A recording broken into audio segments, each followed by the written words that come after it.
Hello everyone, welcome back to our channel. This is AP ma'am and we are studying chemistry. So अब कल की बात करते हैं। कल हमने क्या पढ़ा था? कल हमने पढ़ा था कि स्ट्रक्चर ऑफ एटम कैसे होता है। हमने ये पढ़ा जो इलेक्ट्रॉन्स, प्रोटॉन्स एंड न्यूट्रॉन्स है उसके चार्ज क्या होते हैं और उसका मास क्या होता है। और साथ साथ में एक होमवर्क दिया था आप लोगों को that what do you mean by nucleons. इसका आंसर भी एक्चुअली उसी वीडियो में आपको मिल जाएगा। जिसने ध्यान दिया होगा उसको मिल गया होगा already. So the answer is nucleons are nothing but protons and neutrons. So protons and neutrons together are called as nucleons. ठीक है, ये हो गया उस क्वेश्चन का आंसर। बहुत ही इजी क्वेश्चन पूछा था but I will make sure that next time थोड़ा सा अभी कंपटीशन बढ़ाते हैं, क्वेश्चन का लेवल बढ़ाते हैं। ओके, सो अब हम चालू करने वाले हैं आज एटॉमिक नंबर से। एटॉमिक नंबर क्या होता है पहले उसके बारे में डिस्कस तो करना पड़ेगा, राइट? तो अब तुमको बता दी एटॉमिक नंबर होता क्या है। See if I have so many student in the class, ठीक है, हम क्या कर सकते हैं, बहुत सारे बच्चे हैं क्लास के अंदर। अब इतने सारे बच्चे हैं, सबका नाम याद रख सकती हूँ मैं? आप लोगों का नाम, सरनेम, पूरी कुंडली ये याद नहीं रख सकती, राइट बच्चों? तो मैं बेसिकली क्या करूँगी, बार बार नाम बोलने से अच्छा simply I will say roll number 1 to 10, 11 to 20, okay, you will sit here, 21 to 30 will sit here. So basically what am I doing is I am classifying you by assigning you roll numbers, right? वैसे क्या हो गया, atoms जो है बच्चों, अब atoms के भी अलग अलग different type of atom discover होने लग गए। कभी हीलियम, कभी नियॉन, कभी कैल्शियम, कभी कार्बन, कभी पोटेशियम, सब डिस्कवर होने लग गए। ठीक है, लेकिन अब इस एटम को नाम से बुलाया जाएगा, राइट? तो उसको है ना अरेंज भी करना पड़ेगा ना। If I want to arrange you people, but आपको आपके नाम के वाइज मैं नाम बार बार याद नहीं रख सकती, तो आप लोगों को अरेंज कैसे करूँगी मैं? सिंपल एंड सॉर्टेड वे है अरेंज करने का। मैंने आपको नंबर्स असाइन किए हैं, वो आपके रोल नंबर्स है, राइट? वो नंबर्स के अकॉर्डिंग अगर मैं बोल भी देती हूँ कि बच्चों रोल नंबर 1 to 10 जो है वो इस पर्टिकुलर लाइन में बैठने वाले हैं या इस पर्टिकुलर रो में बैठने वाले हैं, तो मुझे कुछ देखने की ज़रूरत नहीं है। ऑटोमेटिकली बच्चे रोल नंबर 1 to 10 वहाँ जाएंगे और सेटल डाउन हो जाएंगे। वैसे ही in order to arrange atoms, atoms को एटॉमिक नंबर मतलब उनके खुद के रोल नंबर असाइन किए गए। ठीक है, so that roll number of atom is called as atomic number. Ma'am roll number कैसे असाइन किया उनको? जैसे आपको असाइन किया, आपको कैसे असाइन किया याद करो रोल नंबर्स। आपको रोल नंबर्स ऐसे असाइन किया जाता है either bye alphabetical order of your own name और ऑफ योर सरनेम, राइट? आपका सरनेम देखा जाएगा, ओके, या तो आपके नाम देखे जाएंगे। माय नेम इज ए, वो भी डबल ए, तो हमेशा मेरा रोल नंबर 1 2 ऐसा ही रहा है। ओके, माय बैड लक, तो ऐसा कुछ रहा है। सो दैट्स वाई कुछ ना कुछ तो रीज़न की वजह से या कुछ ना कुछ अल्फ़ाबेटिकल ऑर्डर में भी सरनेम और नेम के हिसाब से आपको रोल नंबर दिया जाता है। ठीक है, वैसे ही अभी एटम का क्या कंसिडर किया जाए? एटम का नाम? नो, एटम का नाम नहीं बच्चों। यहाँ पे लोग ने सोचा जो उसके सब एटॉमिक पार्टिकल्स है ना उसके हिसाब से हम उसको रोल नंबर असाइन करेंगे। तो फाइनली दे डिसाइडेड व्हाट, जितना नंबर ऑफ प्रोटॉन्स एटम में होता है, क्या? जितना नंबर ऑफ प्रोटॉन्स एक एटम में होता है, ओके, उतना उसका एटॉमिक नंबर होगा, उतना उसका एटॉमिक नंबर होगा। जैसे कि हाइड्रोजन, इफ आई से हाइड्रोजन, ओके, हाइड्रोजन में एक ही प्रोटॉन होता है, that is why okay atomic number of hydrogen is 1। ठीक है, अब मैं तुमको बोलूँ कार्बन में जो 6 प्रोटॉन्स होते हैं, कितने होते हैं? सिर्फ 6 प्रोटॉन्स, इसलिए उसका एटॉमिक नंबर क्या दे दिया है? 6। मैम प्रोटॉन ही क्यों लिया, न्यूट्रॉन्स क्यों नहीं लिए? क्योंकि बच्चों अगर हम प्रोटॉन्स की बात करेंगे, okay, no 2 different atoms can have same number of protons. कोई दो डिफरेंट एलिमेंट्स के जो एटम हैं उनके कभी भी प्रोटॉन्स के नंबर सेम नहीं हो सकते। ठीक है मैम, तो क्या न्यूट्रॉन्स के नंबर सेम हो सकते हैं क्या? यस, ओके, हमने ये देखा गया है कि 2 अलग एलिमेंट्स हैं, उन दोनों के न्यूट्रॉन्स के नंबर कभी कभी सेम होते हैं, तो क्या सेम रोल नंबर दे देंगे उनको? अगर क्लास में 2 बच्चे सेम रोल नंबर के हैं तो चलेगा क्या? नहीं चलेगा। वैसे ही 2 एटम सेम एटॉमिक नंबर के चलेंगे क्या? नहीं चलेंगे। इसीलिए नंबर ऑफ प्रोटॉन्स ही कंसिडर किया गया, न्यूट्रॉन्स नहीं किया गया। But still you are not satisfied, right? तुम बोलोगे मैम ठीक है, न्यूट्रॉन समझ गया, व्हाई नॉट इलेक्ट्रॉन्स? बच्चों अगर मैं इलेक्ट्रॉन्स की आपको बात करूं, एक सिंपल न्यूट्रल एटम में, मतलब जो नेचुरली अकरिंग एटम होता है ना, उसमें number of protons is always equal to number of electrons. तो जितने प्रोटॉन्स होते हैं उतने ही इलेक्ट्रॉन्स भी होते हैं। लेकिन जब केमिकल रिएक्शन होता है, केमिकल रिएक्शन होते वक्त इलेक्ट्रॉन्स डोनेट हो जाते हैं, कभी कभी एक्सेप्ट हो जाते हैं, और उसकी वजह से एक एलिमेंट में, एक एटम का, while it is forming a bond, उसका इलेक्ट्रॉन्स का नंबर बढ़ सकता है या तो घट सकता है। That is why number of electron is not fixed. इसीलिए हमने क्या बोला, ज़्यादा मगजमारी करने का नहीं, एक काम करने का। प्रोटॉन है ना, प्रोटॉन तो भाई केमिकल बॉन्ड बने, केमिकल बॉन्ड ना बने, ठीक है, प्रोटॉन्स का नंबर हमेशा फिक्स्ड होता है। That is why they preferred what, they preferred roll number as number of protons, ठीक है, that is atomic number as number of protons. Now we will read the statement. Statement में लिखा हुआ है atomic number which is represented by Z। अच्छे से याद रखना है, atomic number is represented by Z। What it is? Number of protons in an atom, और देखो ये तो तुमको मैंने बता दिया है, क्या बताया है? Number of protons in an atom, और number of electrons, number of electrons भी बोल सकते हैं। कब? कब? In an isolated neutral atom.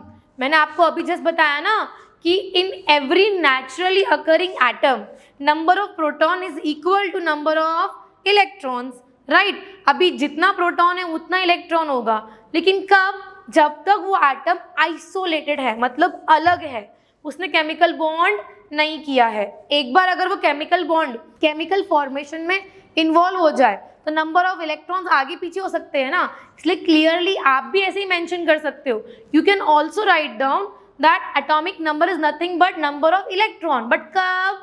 when there is no chemical reaction taking place, it is single isolated। isolated मतलब क्या? अकेला इकलौता एटम, ठीक है। इसीलिए always remember the most safe side is write down atomic number as number of protons। अगर आप लिख रहे हो number of electrons, no issues, okay, लेकिन आपको वहाँ पे mention करना पड़ेगा that in an isolated neutral atom। neutral क्यों दिया है मैम? आइसोलेटेड हमको समझ गया, न्यूट्रल क्यों दिया है?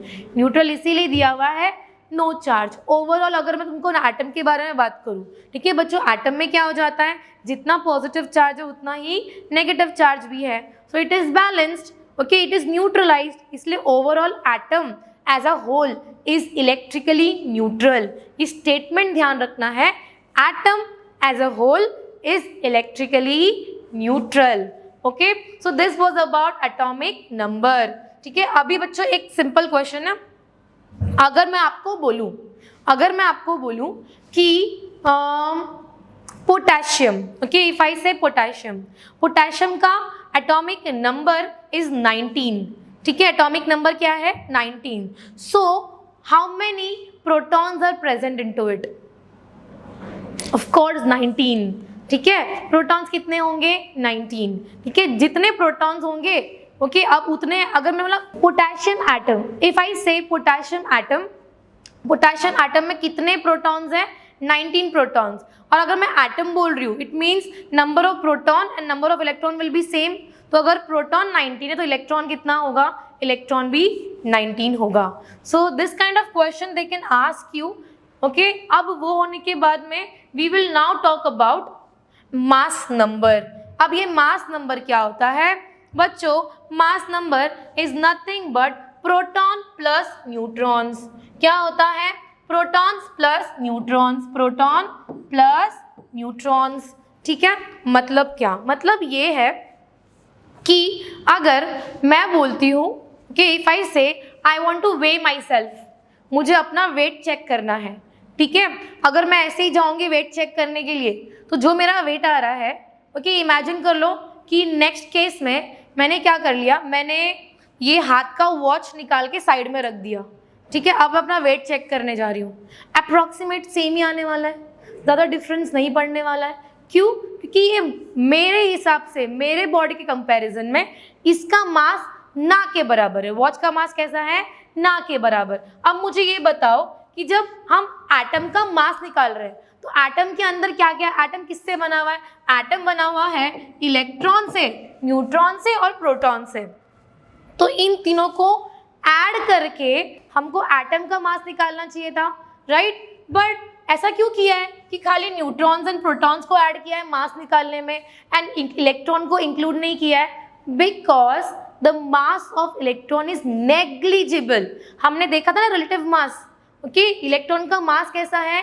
It is 1837 times smaller than the mass of neutrons and protons. ये ना के बराबर हो गया ना बच्चों, कैसा हो गया? ना के बराबर। इसीलिए इसको काउंट करो या ना करो, ज़्यादा डिफरेंस नहीं आता है। दैट इज़ वाई अगर हमको एटम का मास देखना है तो हम क्या करते हैं, उसका प्रोटॉन और उसका न्यूट्रॉन, इन दोनों के मास को ऐड कर देते हैं, okay. The number of proton plus the number of neutrons will be equal to the mass number, okay. So इसके ऊपर अब कुछ क्वेश्चन जब करेंगे ना बच्चों, तब जाके क्लैरिटी आएगी, ओके। चलो हम पहले क्वेश्चन कर लेते हैं।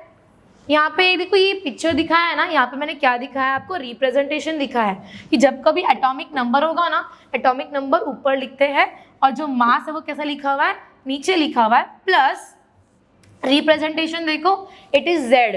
वेरेज यहाँ पे अगर मैं एटॉमिक मास की बात करूँ, it is represented by A, okay. A से atomic mass A and atomic number Z, okay. So अब इसके बारे में और पढ़ते हैं। ये एक्चुअली पुराना फॉर्मेट था रिप्रेजेंटेशन का, this is the actual format of representation. वैसा लिखोगे कोई इशू नहीं है बच्चों, बट स्टिल अगर हमको प्रिसाइज रहना है, we have to be precise, right. तो we have to learn about representation. पहले प्रॉपर रिप्रेजेंटेशन देख लेते हैं, उसके बाद में आगे जाएंगे। हियर यू कैन सी अब क्या फॉर्मेट है रिप्रेजेंटेशन का। इमेजिन कर लो दिस इज एलिमेंट X, कि एलिमेंट क्या है? Element X, okay. सो एलिमेंट X में ऊपर आप क्या लिखने वाले हो, वो भी किस साइड में? देखो राइट साइड में, एलिमेंट के इस साइड में, ओके। सो यहाँ पे देखो इस एलिमेंट के इस साइड में, ओके, हम क्या लिखेंगे? ऊपर मास लिखने वाले हैं और नीचे क्या लिखने वाले हैं? एटॉमिक नंबर लिखने वाले। एग्जाम्पल दिया है आपको मैंने कार्बन का। कार्बन का एटॉमिक नंबर कितना है? 6, जबकि मास कितना है? 12 है। Nowadays this is how it is represented, ठीक है। अब कुछ क्वेश्चन किया जाए तब आके मजा आएगा भाई। चलो क्वेश्चन किया जाए। मैं एक क्वेश्चन करूंगी, आप एक क्वेश्चन का मुझे आंसर देंगे इन चैट बॉक्स, ठीक है। चलो लेट अस गेट स्टार्टेड। यहाँ क्वेश्चन देखो बच्चों क्या है, find the atomic number of element X। कोई तो एक एलिमेंट X है, उसका हमको क्या फाइंड करना है? Atomic number having mass number कितना? 14 एंड 7 न्यूट्रॉन्स, ओके। अब एकदम शांति से आप सुनेंगे इसको, पहले हम इसको क्रॉप करेंगे। चलो बच्चों इसको सॉल्व किया जाए। सो यहाँ पे क्या लिखा हुआ है, हम पहले सबसे पहले लिखने का आपको गिवन, कि क्या क्या गिवन है भाई। सो सबसे पहले हम लिखेंगे गिवन, हमको दिया हुआ क्या क्या है, okay. What they have given us? They have given us the mass number. हमको क्या दिया है बच्चों? हमको दिया हुआ है मास नंबर। कितना दिया हुआ है? 14 दिया हुआ है। याद करो मास नंबर क्या होता है? मास नंबर क्या होता है? न्यूट्रॉन प्लस प्रोटॉन्स, ठीक है। और क्या दिया हुआ है? और हमको दिया हुआ है नंबर ऑफ न्यूट्रॉन। कितना दिया हुआ है number of neutron? It is given 7, ठीक है। तो बच्चों तुम खुद देखो, I can simply say that. अब सोल्यूशन देखो कैसे करेंगे, क्योंकि सोल्यूशन आपको फोकस करना है। Here you can see clearly that n plus p is equal to 14। Mass number कितना दिया है? 14। जहाँ पे नंबर ऑफ न्यूट्रॉन्स कितना दिया है आपको? नंबर ऑफ न्यूट्रॉन दिया हुआ है 7 plus p is equal to 14। आगे क्या होगा? आगे क्या होगा? That 7 will come here, So you will find what? You will find the number of proton over here. How much proton you got? You got 7. But ma'am हमको तो proton मिला, atomic number पूछा था. एटॉमिक नंबर क्या होता है? Atomic number is nothing but the number of proton. So this is nothing but atomic number. ठीक है, so this is how you are going to find it out. This is how we are going to practice. अब ये यहाँ पे stop आज हम कर रहे हैं, बट एक होमवर्क के साथ करूँगी और इसके ऊपर हम और भी इंटरेस्टिंग क्वेश्चन सॉल्व करेंगे. आपको you just have to use your brains. ठीक है, मैं ट्राई करूँगी 2-4 क्वेश्चन और लेके आओ नेक्स्ट टाइम के लिए. पहले वो सॉल्व करेंगे क्योंकि ऐसे टाइप के क्वेश्चन आपको 11th स्टैंडर्ड में है. सोचो ईजी है ना. ओके, मज़ा आने वाला है. Just you have to use your brains. Okay, अब ये तो हो गया तुम्हारा solving. I hope you have taken the screenshot. Okay, अब हम आगे जाते हैं बच्चों. ये तो हमारा सॉल्विंग पार्ट हो गया और ये हो गया आप लोगों का होमवर्क. ठीक है, मैंने आपको होमवर्क दिया हुआ है, ये ट्राई टू सॉल्व इट और ये आप कमेंट बॉक्स में मुझे इसका आंसर दोगे एंड डेफिनेटली इसको मैं सॉल्व करूंगी हमारे नेक्स्ट लेक्चर में. Meanwhile keep studying. Thank you everyone and have a nice day.